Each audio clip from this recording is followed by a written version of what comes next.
AP మహిళా commission chairperson రాజీనామా చేస్తున్నానని ప్రకటించారు వాసిరెడ్డి పద్మ. మహిళల సాధికారత కోసం అన్ని చర్యలను తీసుకున్న ప్రభుత్వం వైసీపీదేనన్న పద్మ. పార్టీ ఆదేశిస్తేనే ఎమ్మెల్యేగా పోటీ చేస్తానంటూ మనసులోని మాటను బయటపెట్టారు పద్మ. ఒకటే లక్ష్యం, మహిళా సాధికారిత అంటే ఏంటో ఈరోజు చూపించినటువంటి ప్రభుత్వం జగన్మోహన్ రెడ్డి గారి ప్రభుత్వం. ప్రతి మహిళ కూడా ఈ ప్రభుత్వాన్ని భుజాలపైన ఎత్తుకోవాల్సినటువంటి అవసరం ఉంది. ఆ ప్రచారాన్ని నేను తీసుకోవడానికి ఎన్నికల సమయంలో ఆ బాధ్యత తీసుకోవాల్సిన అవసరం నాకు ఉందనిపించింది. అందుకనే రాజీనామా చేశాను.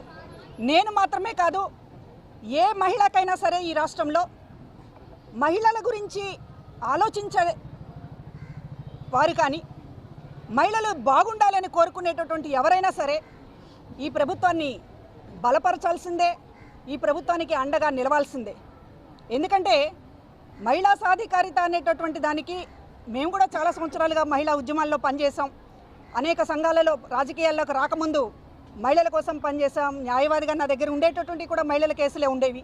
కానీ మహిళా సాధికారిత అనేటటువంటిది పల్లె ప్రాంతాలలో 80% ఏదైతే ఆధారపడి ఉన్నారో అక్కడ దాకా చేరాలి అని అంటే ఇప్పటిదాకా మాటలకే పరిమితమైంది.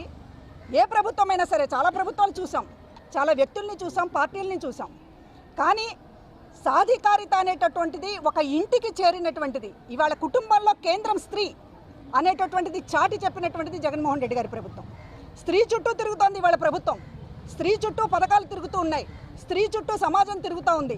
మహిళ ఇవాళ అన్నిటికీ కేంద్రం అనేటటువంటిది చాటి చెప్తూ ఉన్నప్పుడు ఈ ప్రభుత్వాన్ని కాపాడుకోవాల్సినటువంటి బాధ్యత ప్రతి మహిళ పైన ఉంది అనేటటువంటిది ఈరోజు నేను మహిళా ఉద్యోగుల సమక్షంలో ఒక సందేశాన్ని ఇవ్వడానికే ఇక్కడికి వచ్చానని మీడియా వారికి తెలియజేసుకుంటున్నాను.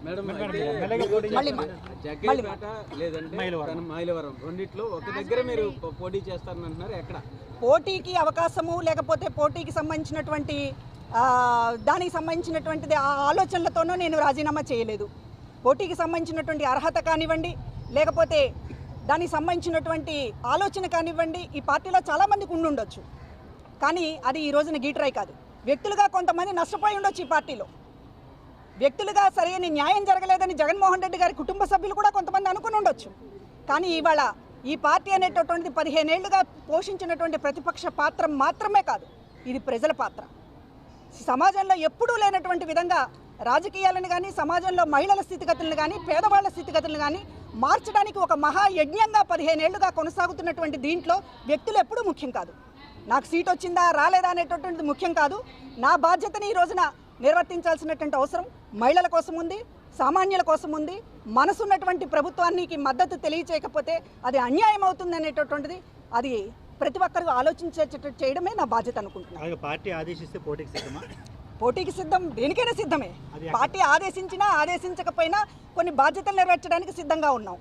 అన్ని పరిస్థితులు కలిసి వస్తే జగన్మోహన్ రెడ్డి గారు తప్పనిసరిగా ఆలోచిస్తారు. కలిసి రాకపోతే ఈక్వేషన్స్ కావచ్చు, లేకపోతే బలాబలాలకు సంబంధించినటువంటి విషయాల్లో ఏదైనా ఒక కుదరకపోవచ్చు తప్ప అవకాశం ఇవ్వాలనేటటువంటి ఆలోచన ఆయనకి ఎప్పుడు ఉంటుంది. పార్టీ ఆదేశించి మిమ్మల్ని ఎన్నుకోమంటే ఏ చూసుకుంటారు? ఏ నియోజకవర్గం ప్రస్తుతానికి ఇది అసలు ఊహాజనితమైనటువంటి విషయము. ప్రస్తుతానికి పోటీ అనేటటువంటిది ఆ కాన్సెప్టే లేదు. ఖచ్చితంగా నాకు సంబంధించినటువంటి ఒక బాధ్యతగానే దీన్ని తీసుకుంటున్నాను తప్ప పోటీకి సంబంధించినటువంటి ఆలోచనతో కానీ, లేకపోతే అవకాశం వస్తుందనేటటువంటి దాంతో కానీ నేను తీసుకోవడం లేదు. ఇప్పటిదాకా మీడియా వారందరూ కూడా నాకు చాలా సహకరించినందుకు, మహిళా కమిషన్ చైర్పర్సన్గా మీరు అనేక మంది సహకరించారు. ప్రతి ఒక్కరికి ధన్యవాదాలు, కృతజ్ఞతలు. జగ్గేపేట నా ప్రాంతం కాబట్టి, నేను పుట్టి పెరిగిన ప్రాంతం కాబట్టి అనుకుంటారు. అంతకుమించి రాష్ట్రంలో మీరు నేను మీ వల్ల కావచ్చు, జగన్మోహన్ రెడ్డి గారి వల్ల కావచ్చు, రాష్ట్రంలో నేను తెలియదు ఈ ప్రాంతం ఏది.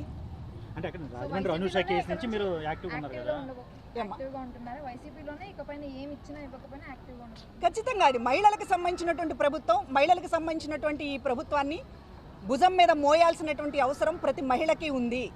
అందులో నేను ముందుంటున్నాను. నేను ఈరోజు సిద్ధంగా ఉన్నాను. Thank you.